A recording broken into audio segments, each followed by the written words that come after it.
আমরা এখন তৈয়ার আছি, তগর সাথেও পুলিশ নেই, আমাগর সাথেও পুলিশ নেই, তগর সাথে আর্মি নেই, আমাগর সাথেও আর্মি নেই, তগর সাথেও বিডিআর নেই, আমাদের সাথে বিডিআর নেই। জালেম যদি পারো আর এখন ময়দানে কচু কাটা করে বিদায় করব।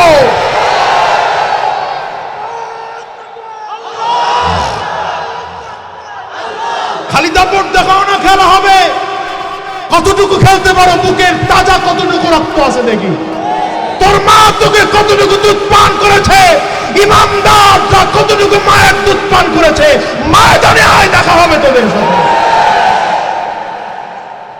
কি কথা কন না কেন? এই জন্য বলি শোনো, আলেমদেরকে মাইনাস করে যারা ক্ষমতায় থাকতে চায় ওরা থাকতে পারে না। কথা বলো না কেন? মসজিদ মাদ্রাসার বিরোধিতা করে যারা ক্ষমতায় থাকতে চায় ওরা পারে না। যারা ভবিষ্যতে ক্ষমতায় আসবেন, আসার স্বপ্ন দেখছেন, খালি ফেস্টুন টানায় টানায় নেতাগিরির কি বলে প্রকাশ করতেছেন, আপনারাও ক্ষমতায় যাওয়ার সময় সাবধান, আলেমদেরকে মাইনাস করে ক্ষমতায় যাওয়ার স্বপ্ন দেখবেন না। মাদ্রাসা মসজিদ ইসলাম ও কোরআনের বিরোধিতা করে ক্ষমতায় যাওয়ার স্বপ্ন দেখবেন না, তাইলে 5 আগস্টের মতো আপনাদেরকে বঙ্গোপসাগরে নিক্ষেপ করা হবে, অস্তিত্ব খুঁজে পাবেন না। কিন্তু বাস্তব চিত্র দেখলে আমরা দেখি পুরোটা উল্টো। আমরা আল্লাহর রশি ধরে নাই, রশি ধরে আসি প্রত্যেকের নিজের দলের রশি। কার রশি?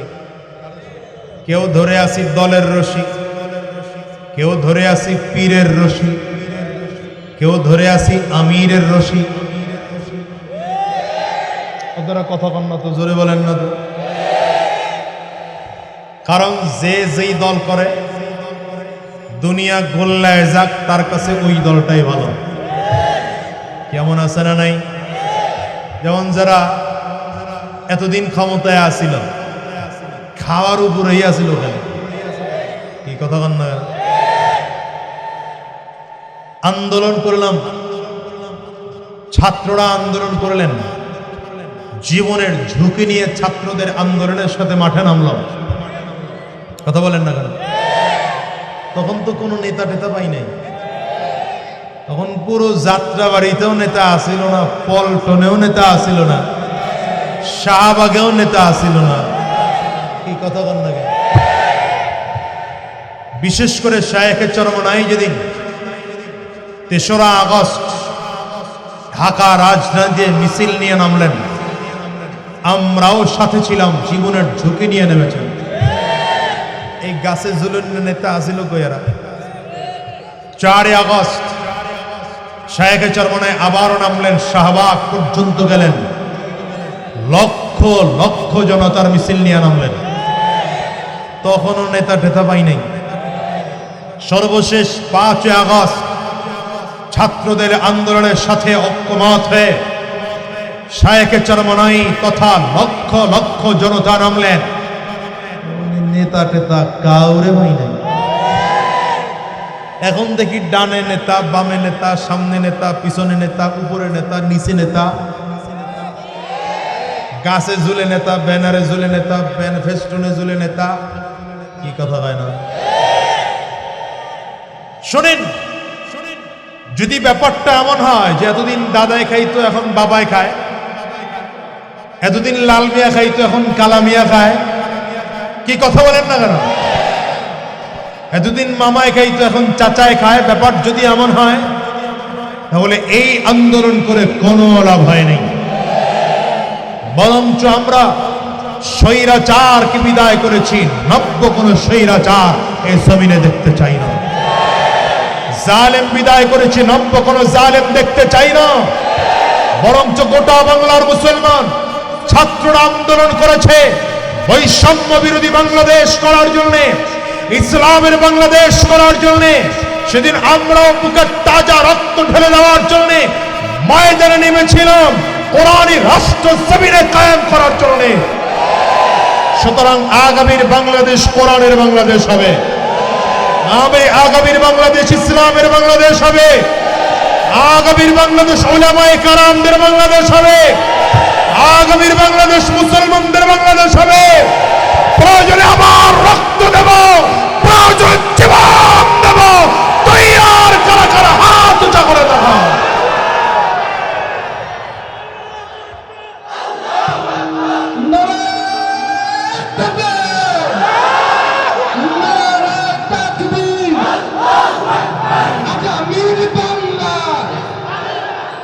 ইসলামের বাংলা,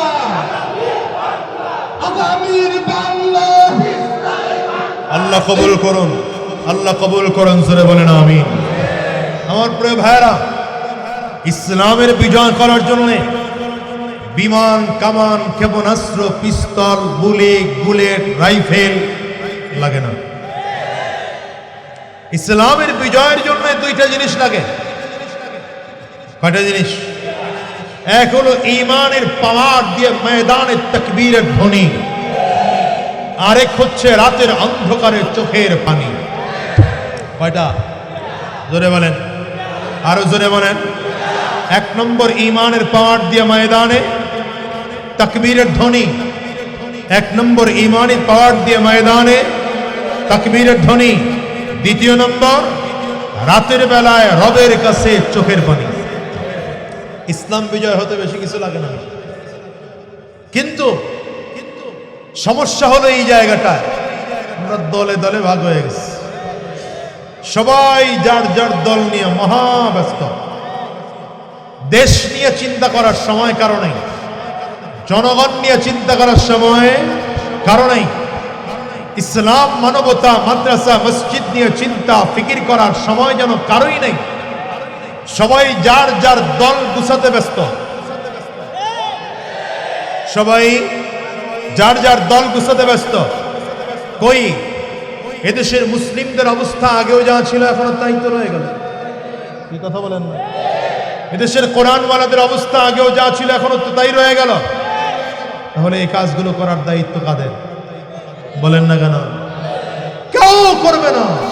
কিন্তু আমরা যারা মাথায় টুপি দিয়েছি, মুখে দাড়ি রেখেছি, সুন্নতি পোশাক পরেছি, 5 ওয়াক্ত নামাজ পড়ি, হক্কানি আলেমদের সাথে, হক্কানি পীর মাশায়েখদের সাথে, জামাতে তাবলীগের সাথে আমাদের উঠা বসা আছে। কেউ এদেশের ইসলাম নিয়ে, কোরআন নিয়ে, মানবতা নিয়ে চিন্তা না করলেও আমরা করব। ঠিক তো? বলেন বলেন বলেন।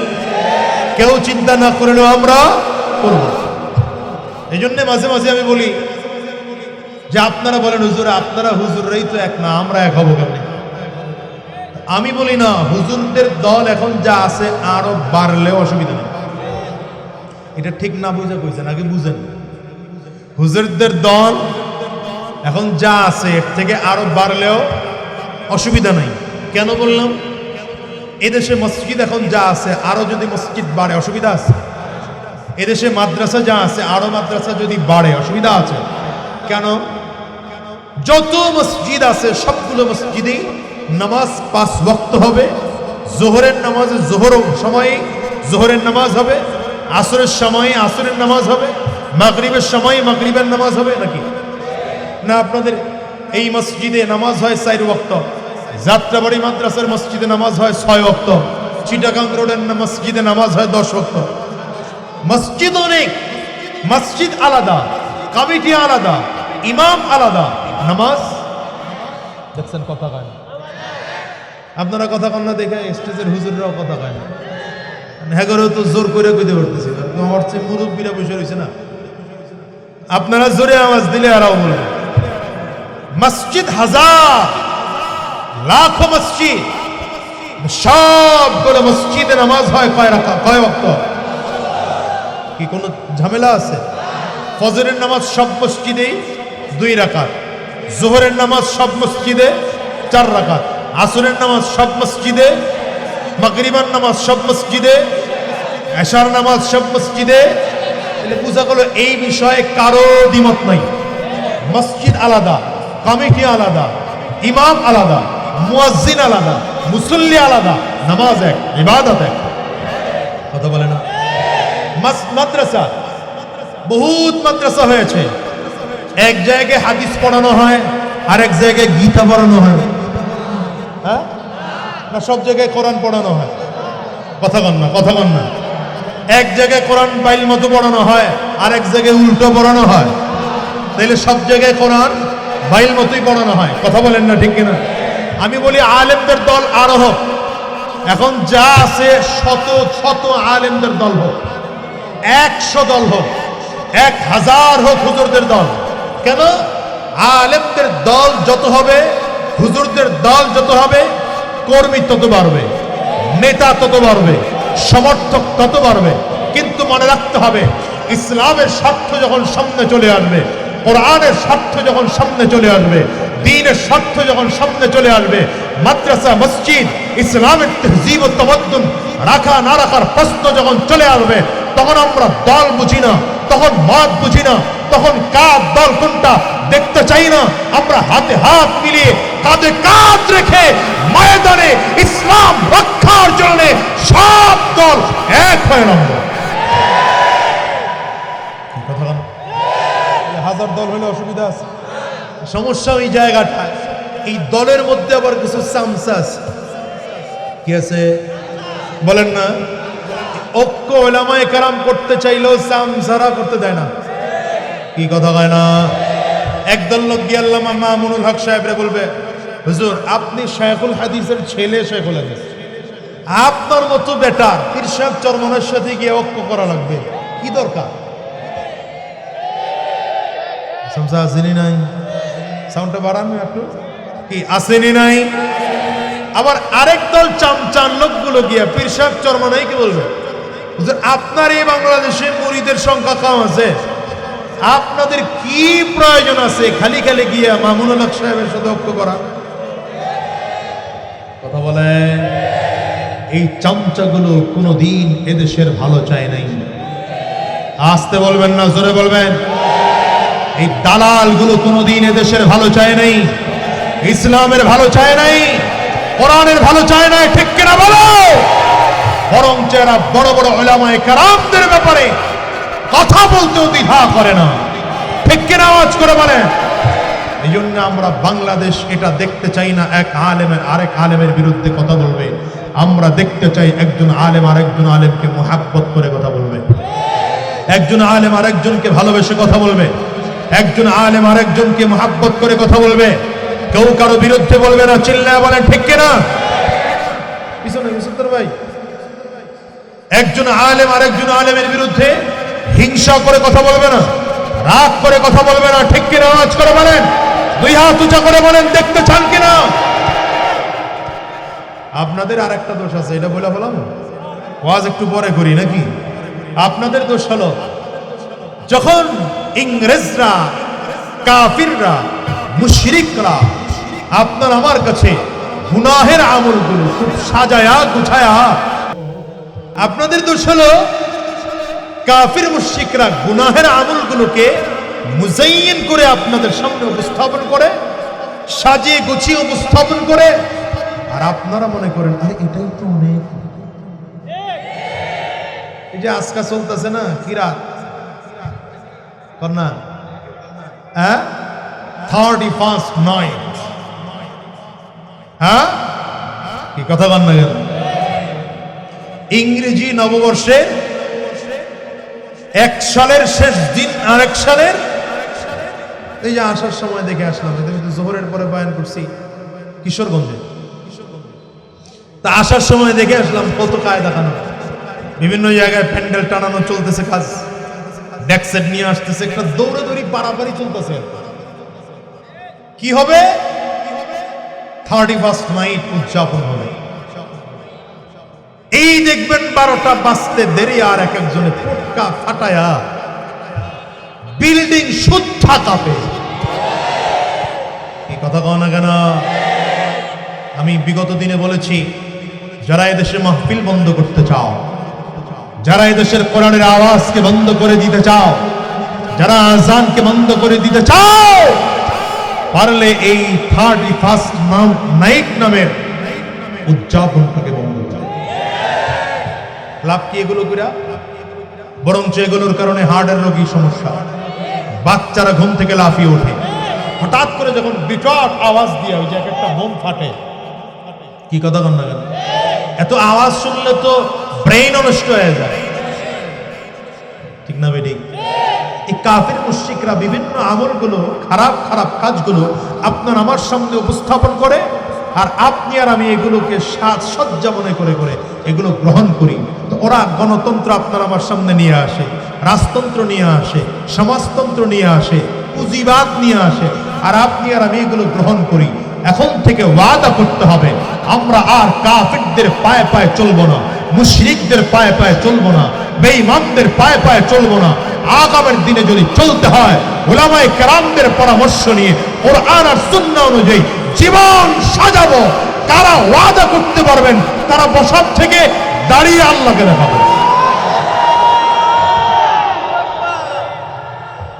এই দাঁড়ানোটার একটা মূল্য আছে, কিন্তু মূল্যটা বুঝে দাঁড়ান, মূল্যটা বুঝে দাঁড়ান। যে কেউ দাঁড়ান না, বেঈমানদের পায়ে পায়ে চলবো না, মুশরিকদের পায়ে পায়ে চলবো না, কাফিরদের পায়ে পায়ে চলবো না। চললে কোরআন ওয়ালাদের পায়ে পায়ে চলবো, কোরআন ও সুন্নাহ অনুযায়ী জীবন চালাবো। ঠিক আছে তো ইনশাআল্লাহ? বসে যান, আল্লাহ কবুল করুন। আয় জোরে বলেন, আওয়াজ করে জোরে বলেন। এখন আমাদের সাথে ওয়াদা করবেন, কিন্তু কিছুদিন পরে যখন পীর সাহেব চরমনায় আপনাদের কাছে ভোট চাইতে আসবে, রাজনীতি করার আবার দরকার কি? আল্লামা মামুনুল হক সাহেব যখন আপনাদের কাছে ভোট চাইতে আসবেন, হুজুরের আবার রাজনীতি করার দরকার কি? এই জন্য আমি আফসোস করে বলি যে এই দেশে মুসলমানের সংখ্যা 92%, কিন্তু ইসলামী রাষ্ট্র কায়েম হয় না কেন? সাহাবায়ে কেরামদের ঈমানের কোয়ালিটির ঈমান আপনার আমার নাই। এই কারণে ইন্দোনেশিয়ার দিকে তাকান, ইন্দোনেশিয়ায় মাত্র 65%, ইন্দোনেশিয়ায় 65% মাত্র মুসলমান। সেই দেশের সরকার 100% মুসলিম বা শরিয়া ভিত্তিতে রাষ্ট্র পরিচালনা করে না। এরপর মুসলমানদের জন্য আলাদা শরী বিধান রাষ্ট্রীয়ভাবে ব্যবস্থা আছে। আমার বাংলাদেশে মুসলমানদের জন্য রাষ্ট্রীয় বিধান মুসলমানদের জন্য আলাদা করে নেই।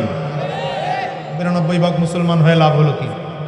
কথা বলেন, 92% মুসলমান হয়ে লাভ হলো কি? আরে মুসলমান তো এত লাগে না, মুসলমান লাগে 313 জন। ওই ইতিহাস দিয়ে বোঝানো হয়েছে মাত্র 33%। হাজারো কাফির, মুসলমান 313 জন, অর্থাৎ 33% মুসলমান যদি পাক্কা সাচ্চা ইমানদার কোন এলাকায় থাকে, সেই এলাকা মুসলমানদের কবজা আসতে বাধ্য, বেঈমান সেই জমিন ছেড়ে পালাতে বাধ্য। কিন্তু আমরা পারি না কেন? নবীজি বলেছেন, লা ইয়াবকা মিনাল কুরআনি ইল্লা ইসমুহু ওয়া লা ইয়াবকা মিনাল ইসলামি ইল্লা ইসমুহু ওয়া লা ইয়াবকা মিনাল কুরআনি ইল্লা রাসমুহু। নবীজি বলেন, এমন একটা যুগ আসবে যেই যুগের মানুষ মুসলমান নামে থাকবে, কাজে থাকবে না। মুসলমান নামে থাকবে, কাজে থাকবে না। কোরআনের কথা থাকবে, কোরআনের বিধান দিয়ে দেশ পরিচালনা হবে। কি কথা কন? ঠিক কিনা বলেন? এই যুগ তো মনে হচ্ছে আমাদের দেশে চলে আসছে। বদরের ইতিহাস জানেন? মুসলমানরা গিয়ে এমন জায়গায় অবস্থান করেছে যেটা যুদ্ধের জন্য অনুপযোগী জায়গা, নিচু জমিন, বালুময় জমিন। যে বালুর মধ্যে পাড়া দিলে রোদের কারণে বালু শুকিয়ে আছে, ধুলায় পা ডেবে যায়, সামনে আগানো যায় না। বেঈমানরা আগের থেকে সুবিধাজনক জায়গা অবস্থান করেছে, উঁচু জমিন, আবার শক্ত জমিন। নবীজি সাহাবায়ে কেরামদের দিকে তাকিয়ে দেখলেন, সাহাবায়ে কেরাম সংখ্যায় মাত্র 313 জন, কাফিররা সংখ্যা 1000-এর উপরে। নবীজি সাহাবায়ে কেরামদেরকে ডেকে বললেন, তোমাদের কাছে অস্ত্র কয়টা আছে? হুজুর, মাত্র 8টা তরবারি আছে। কয়টা বলেন, কয়টা? এটা কোন যুদ্ধ? যেই যুদ্ধে ইসলাম থাকবে কি থাকবে না সেই প্রশ্ন। এই যুদ্ধে হেরে গেলে গোটা জমিন থেকে ইসলাম নিঃশেষ হয়ে যাবে। সেই যুদ্ধে তরবারি মাত্র 8টা, ঘোড়া মাত্র 2টা, উট মাত্র 70টা। রাহমাতুল্লিল আলামিন সাহাবায়ে কেরামদেরকে বললেন, আমার জন্য ছোট্ট একটা ঝুপড়ি ঘাট তৈরি করে দাও, আমি আল্লাহর সাথে কথা বলবো। আর একটু জোরে বলা যায় না? আওয়াজ করে আরো জোরে বলা যায় না? রাহমাতুল্লিল আলামিন সাহাবায়ে কেরাম ঘুমিয়ে পড়েছে। আমার নবী তাঁবুর মধ্যে ঢুকে নামাজ শেষ করে জায়নামাজে বসে হাত তুলেছেন। বুখারীর বর্ণনা, নবীজি কান্না করতেছেন, আল্লাহুম্মা ইন শি'তা আল্লান তু'বাদ, আল্লাহুম্মা ইন শি'তা আল্লান তু'বাদ। আয় আল্লাহ, তুমি যদি চাও গোটা জমিন থেকে তোমার ইবাদত করনেওয়ালা মানুষগুলো বিদায় হয়ে যাবে। তুমি যদি চাও আজকের থেকে আর কেউ তোমার জমিনের মধ্যে ইবাদত করবে না, তুমি যদি চাও এই জমিনের মধ্যে আর কেউ তোমার গোলামি করবে না, তাহলে যেমন করে হোক এই কাফিরদের বিজয় দিয়ে দাও, মুসলমানদেরকে পরাজয় করিয়ে দাও। আর যদি তুমি চাও মুসলমানরা কিয়ামত পর্যন্ত তোমার কুদরতি কদমে সাজদা করবে, তুমি যদি চাও ঈমানওয়ালারা চিরজীবন জমিনের মধ্যে থাকবে, তাইলে কেমন করে করবা জানি না, আল্লাহ মুসলমানদেরকে বিজয় দিয়ে দাও, কাফিরদেরকে পরাজয় করে দাও। রাহমাতুল লিল আলামিনের দোয়া চলতেছে। হাদিসের মধ্যে আসছে নবীজি সিনা বরাবর হাত উঠিয়ে দোয়া শুরু করেছেন, কারণ সিনা বরাবর হাত উঠিয়ে দোয়া করা সুন্নাহ। ধীরে ধীরে হাত নবীজির উঁচু হচ্ছে, দোয়া চলতেছে, ধীরে ধীরে হাত আরো উপরের দিকে উঠছে, দোয়া চলতেছে, হাত ধীরে ধীরে আরো উপরের দিকে উঠতেছে। এত উপরে উঠে গিয়েছে, হাত এত উপরে উঠে গেল যে নবীজির চাদর শরীর বগল মুবারক দেখা গিয়েছে। রাহমাতুল লিল আলামিন এইবার সাহাবায়ে কেরামদের দিকে সাহাবায়ে কেরাম তাকিয়ে তাকিয়ে দেখেন আমার নবী এবার বসার থেকে ধীরে ধীরে দাঁড়াইতে আরম্ভ করেছেন। আস্তে আস্তে করে নবীজি বসার থেকে পুরোটা দাঁড়িয়ে গিয়েছেন। রহমতের নবী আমার এবার পুরো আঙ্গুলের মধ্যে ভর করে আরো উঁচু হয়েছেন। এমন ভাবে নবীজি দোয়া করতেছেন মনে হয় যেন রব্বে করিমের আরশে আজিমে ঝুলে ঝুলে আমার নবী দোয়া করে। সাহাবায়ে কেরাম নবীজির কান্না দেখে হায়রান পেরেশান হয়েছে। সাহাবায়ে কেরাম আবু বকর সিদ্দিক রাদিয়াল্লাহু আনহু নবীজিকে জড়ায় ধরে কান্না শুরু করেছেন। হাসবুকা ইয়া রাসূলুল্লাহ, যথেষ্ট হয়েছে আপনার, আপনি আর কান্না করবেন না, আপনি কান্না করলে সহ্য করতে পারি না। ও পয়গম্বর, আপনি যদি কান্না করেন আমরা সহ্য করতে পারি না। আপনি তাকায় দেখেন আমরা সব সাহাবীরা আছি, আপনি আর কাঁদবেন না। সাহাবায়ে কেরাম নবীর চারিদিক ঘিরাও করে দাঁড়িয়ে আছেন। পয়গম্বর, আপনি আমাদেরকে ভুল বুঝবেন না, আমরা মুসা নবীর উম্মত নয়, আমরা মুহাম্মদুর রাসূলুল্লাহর উম্মত। বেঈমানদের বিরুদ্ধে আপনার ডানে থেকে আমরা যুদ্ধ করব, বামে থেকে যুদ্ধ করব, সামনে থেকে যুদ্ধ করব, পেছনে থেকে যুদ্ধ করব, চারিদিক থেকে কাফিরদের জন্য আমরা রাস্তা ছেড়ে দেব না। যতক্ষণ আমাদের শরীরে রক্ত থাকবে, একটা ফোঁটা রক্ত থাকা সত্ত্বেও বদরের ময়দান বেঈমানদের জন্য ছাড়ব না। হযরত ওমর নবীজির সামনে দাঁড়িয়ে সান্ত্বনা দিচ্ছেন। পয়গম্বর, 313 জন সাহাবায়ে কেরামদের মধ্য থেকে যদি সব যুদ্ধের ময়দান ছেড়ে চলে যায়, আপনি একা থাকবেন আর আমি অমর থাকবো। ও পয়গম্বর, আপনি আমার সেনাপতি হয়ে শুধুমাত্র আপনি আমাকে অনুমতি দিবেন, পরিচালনা করবেন, আর আমি আপনার পেছনে পেছনে চলবো। বেঈমানদের বিরুদ্ধে একা যুদ্ধ করব, হাজার কাফিরদের বিরুদ্ধে আর কাউরে লাগবে না। কিন্তু নবীজির কান্না এখনো বন্ধ হয় না। রাহমাতুল লিল আলামিন চোখের পানিগুলো ছেড়ে ছেড়ে কান্না করেন। আল্লাহ পাকের কুদরতি অন্তরের মধ্যে জোশ এসে যায়। রব্বে করিম ডেকে বলেন, জিবরাইল তাড়াতাড়ি করে যাও, বন্ধু যেন চোখের পানিগুলো ফেলে আর কান্না না করে। আমার বন্ধুর কাছে চলে যাও, বন্ধুর কাছে গিয়ে বলো কান্না করা লাগবে না। আগামীকাল আমি বন্ধুর জন্য একজন নয়, দুইজন নয়, 1000 ফেরেশতা সৈন্যবাহিনী পাঠাইয়া আমি বন্ধুর কাছে হাজির করব। নবীজির কান্না এখনো বন্ধ হয় না, এখনো নবীজি চোখের পানিগুলো ফেলে ফেলে কান্না করেন। ও দয়ার আল্লাহ, তোমার কাছে ফেরেশতা কম আছে নাকি? দিবাই যেহেতু 1000 কেন বাড়ায় দাও না। রহমতের নবীর চোখের পানি কান্না দেখে সাহাবায়ে কেরাম পাগল। আল্লাহ তাআলা জিবরিলকে জানায় দাও, আমার হাবিবকে বলে দাও 1000 না, আমি আল্লাহ আমার বন্ধুর জন্য, বন্ধুর সাহাবীদের জন্য আগামীকাল বদরের ময়দানে 3000 সাহাবী, 3000 ফেরেশতা পাঠাইয়া যুদ্ধের ময়দানে হাজির করব। নবীজির কান্না এখন বন্ধ হয় না, আরো জোরে জোরে কাঁদে, হে আল্লাহ তোমার কাছে ফেরেশতার সংখ্যা মোটেও কম না, 1000 থেকে 3000 বানিয়েছ, আর একটু বাড়িয়ে দেওয়া যায় না। আল্লাহ তাআলা জিবরিলকে বলেন, আমার বন্ধুরে জানা দাও বিখামসাতি আলাফিম মিনাল মালাইকাতি মুসাউমিমিন। আমার বন্ধুরে জানা দাও আগামীকাল 1000 না 3000 না 3000 না, আগামীকাল আমার বন্ধুর জন্য বদরের ময়দানে 5000 সৈন্যবাহিনী ফেরেশতা পাঠাবো। এবার যুদ্ধ শুরু হলো। মুসলমান নবীজি চেহারা মুসলিম, হাতে হাতটা চেহারার মধ্যে মুসলিম, রাহমাতুল লিল আলামিনের মুনাজাত শেষ হতে দেরি হয়। হঠাৎ করে দেখা যায় বদরের ময়দানে বৃষ্টি আরম্ভ হয়ে গেল। প্রচন্ড বৃষ্টির কারণে বালু ধুলা বালুগুলো মাটির জমিনের সাথে বসে গিয়েছে। সাহাবায়ে কেরামদের জায়গাটা এখন হাঁটার জন্য প্রস্তুত হলো। সাহাবায়ে কেরাম বুক টান করে ময়দানে হাঁটতেছেন। বেঈমানগুলো যেখানে অবস্থান গ্রহণ করেছিল সেটা কাদা মাটি ছিল, বৃষ্টির কারণে আরো বেশি কাদা হয়ে গেল। এইবার কাফিররা সামনে আগাইতে পারে না। মুহূর্তের মধ্যে দৃশ্যপট পাল্টে গেল। ফজরের নামাজ কমপ্লিট করে রাসূলুল্লাহ সাল্লাল্লাহু আলাইহি ওয়াসাল্লাম সাহাবায়ে কেরামদের সামনে দাঁড়িয়ে যুদ্ধের ভাষণ দিচ্ছেন। এই সাহাবীরা প্রস্তুতি গ্রহণ করো, বেঈমানদেরকে জমিন থেকে বিদায় করে ইসলাম আল্লাহর জমিনে কায়েম করা লাগবে। সাহাবায়ে কেরাম ডেকে বলেন, পয়গম্বর আমাদের কাছে তরবারি আছে মাত্র 8টা তরবারি নিয়ে কেমনে যুদ্ধ করব? নবী আমার বলেন, তরবারি 8টা আছে, সমস্যা নাই, খেজুর গাছের ডালগুলো কেটে কেটে হাতের মধ্যে নাও, এটা নিয়ে যুদ্ধের ময়দানে নামো। সাহাবায়ে কেরাম বলেন, এক একটা খেজুর গাছের ডালগুলো হাতের মধ্যে নিয়েছি আর কাফিরদের মাথার উপরে বাড়ি মেরেছি।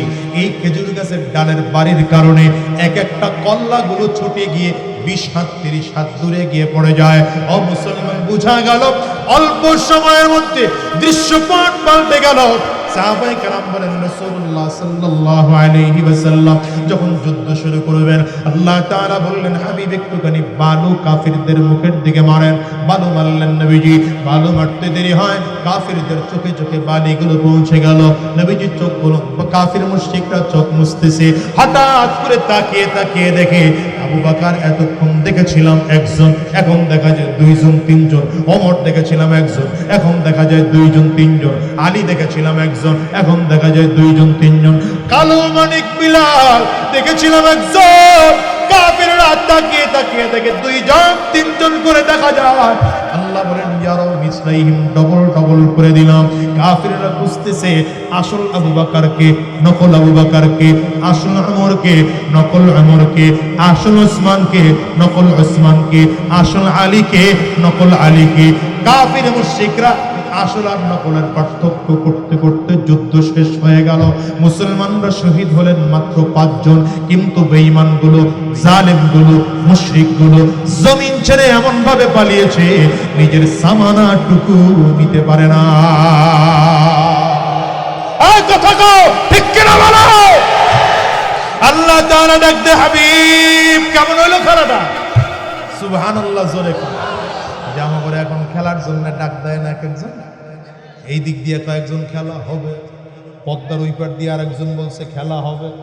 আমরা বলি বেটা, তখন তো পরিষদে পুলিশ ছিল, আর্মি ছিল, র্যাব ছিল, বিডিআর ছিল, কোবরা ছিল, বাঘ ছিল, সীতা ছিল, পাতিস্টিগাল ছিল, হলুমান ছিল, সব নিয়ে রাস্তার মধ্যে নেমেছ। আর আমরা গুটি কয়েক মুসলমান, 12 বছরের পোলাপান স্কুল বন্ধ করে নামছে, 15 বছরের পোলাপান নামছে, 18 বছরের পোলাপান নেমেছে, 20-22 বছরের পোলাপান রাস্তায় নেমেছে। এগর দাপটে হেলিকপ্টার দিয়ে গুলি কইরেও টিকতে পারি পারলে এখন আইও কথা পাই না। আমরা এখন তৈয়ার আছি। তগর সাথেও পুলিশ নেই, আমগর সাথেও পুলিশ নেই, তগর সাথে আর্মি নেই, আমগর সাথে আর্মি নেই, তগর সাথেও বিডিআর নেই, আমাদের সাথে বিডিআর নেই। জালেম যদি পারো আর এখন ময়দানে কচু কাটা করে বিদায় করব।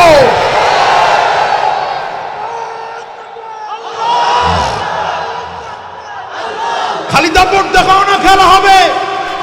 কতটুকু খেলতে পারো, বুকের তাজা কতটুকু রক্ত আছে দেখি। তোর মা তোকে কতটুকু দুধ পান করেছে, ইমানদাররা কতটুকু মায়ের দুধ পান করেছে, ময়দানে আয়, দেখা হবে তোদের সাথে। কি কথা কন না কেন? এই জন্য বলি শোনো, আলেমদেরকে মাইনাস করে যারা ক্ষমতায় থাকতে চায় ওরা থাকতে পারে না।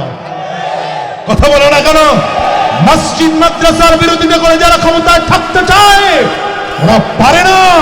যারা ভবিষ্যতে ক্ষমতায় আসবেন, আসার স্বপ্ন দেখছেন, খালি ফেস্টুন টানায় টানায় নেতাগিরির কি বলে প্রকাশ করতেছেন, আপনারাও ক্ষমতায় যাওয়ার সময় সাবধান, আলেমদেরকে মাইনাস করে ক্ষমতায় যাওয়ার স্বপ্ন দেখবেন না। মাদ্রাসা মসজিদ ইসলাম ও কোরআনের বিরোধিতা করে ক্ষমতায় যাওয়ার স্বপ্ন দেখবেন না, তাইলে 5 আগস্টের মতো আপনাদেরকে বঙ্গোপসাগরে নিক্ষেপ করা হবে, অস্তিত্ব খুঁজে পাবেন না। বেশি করা কথা কয়ে ফেলাইলাম মনে হয়, রাগ উঠতেছে কার কার? হাত তোলেন।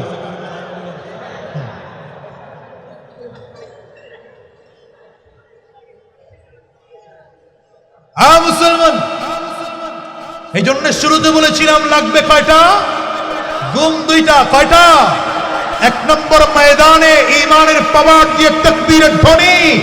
রাতের বেলায় বলেন, রাতের বেলায় বেঈমানরা তো মনে করে, কাফিররা মনে করে, মুশরিকরা মনে করে, ওই সামসারা মনে করে দেশ আমরা চালাইতেছি, কিন্তু তারা জানে না আলেমদের চোখের পানির কারণে দেশ চলে।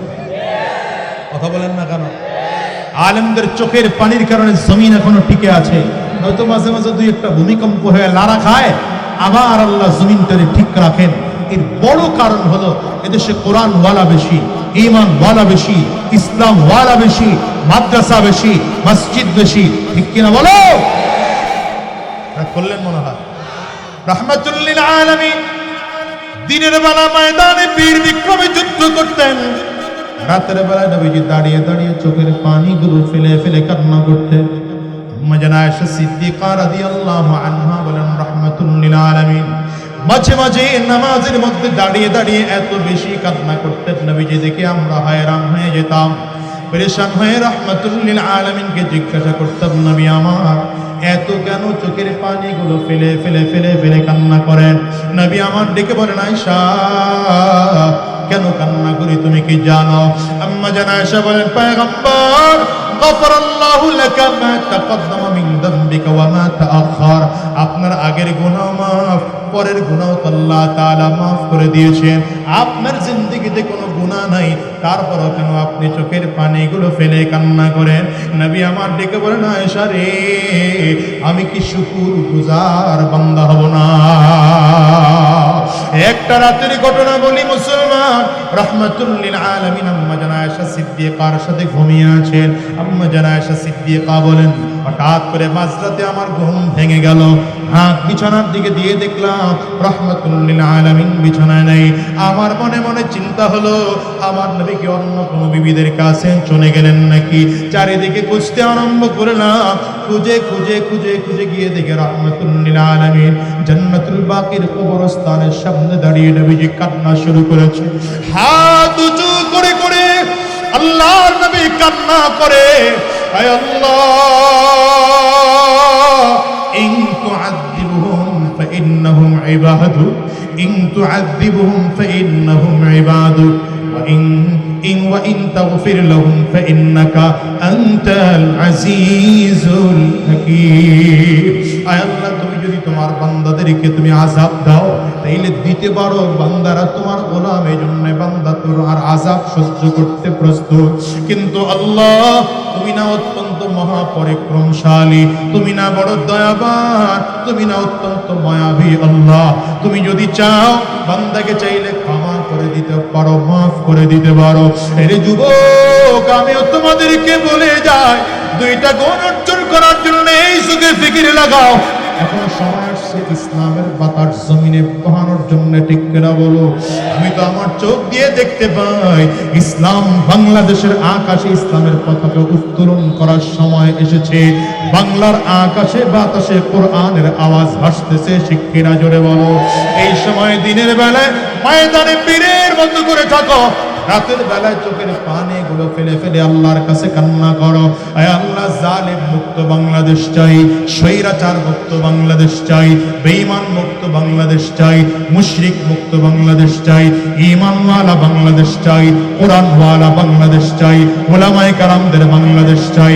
কারা কারা তৈয়ার আছো, কারা কারা তৈয়ার আছো? দুইটা হাত উঁচা করে আল্লাহকে দেখাও, আওয়াজ দিয়া চিল্লায়া জোরে ডাক দাও আল্লাহ, আরো জোরে আল্লাহ। রাজি আছেন নবীর পক্ষে থাকতে, কোরআনের পক্ষে থাকতে তৈয়ার ইনশাআল্লাহ? আল্লাহ কবুল করুন। জবান খুলে আওয়াজ দিয়া চিল্লায়া জোরে বলেন আল্লাহুম্মা আমিন। আমার ভাইরা, লম্বা সময় নেওয়ার মতো সুযোগ আমার হাতে নেই, কারণ জোহরের পরে বয়ান করছি সেই করিমগঞ্জ থানা, কিশোরগঞ্জ জেলার। বড় কষ্ট করে আসছি, খাওয়া দাওয়ার সময় পাইনি, এখন আবার শেষ করে 2500 যেতে হবে। মাঝখানে শুধু 2 ওয়াক্ত নামাজ পড়ার টাইম পাইছি, তো লম্বা সময় না নিয়া এই যে মাশাআল্লাহ আজকের মাহফিলের প্রধান অতিথি হযরতুল আল্লামা হাফিজুর রহমান সিদ্দিক কুয়াকাটা হুজুর আপনাদের উদ্দেশ্যে রওনা দিয়েছেন। খুব অল্প সময় চলে আসবেন ইনশাআল্লাহ। আলহামদুলিল্লাহ বলেন। তবে আপনাদের কাছে আমার কথা, এই মাদ্রাসাটা কই? ইমাম সাহেব কই? ইমাম সাহেব কোথায়? হ্যাঁ, মাদ্রাসাটা তৈয়ার করেছেন, মাদ্রাসাটা চলবে। এই মাহফিল হয়েছে গত বছর, পিরসা হুজুর চরমনায় ছিলেন বোধহয়, না শায়েখ চরমন? পিরসা হুজুর ছিলেন, আমিও উপস্থিত ছিলাম। মুফতি রেজাউল করিম আবরার, মুফতি রেজাউল করিম আবরার সাহেব ছিলেন। সুতরাং আজকের দ্বিতীয় মাহফিল, আগামীতে মাহফিল হবে ইনশাআল্লাহ। বসেন। এই মানুষটা খুব চিকন চাকন ছোটখাটো মানুষ, হ্যাঁ, আমি নিজের চোখে দেখছি। সে আমার সাথে ওমরায় গিয়েছিল, এবার গিয়া আমি রুমে খুঁজে পাই না। তার সাথে লোকজনকে হুজুর এত কাবা গিলাপ ধরে খালি কাঁদে। কেন কাঁদে, কি করেন? কয় মাঝে মাঝে মাদ্রাসার জন্য কাঁদে। এই বান্দাটার জন্য দোয়া করেন।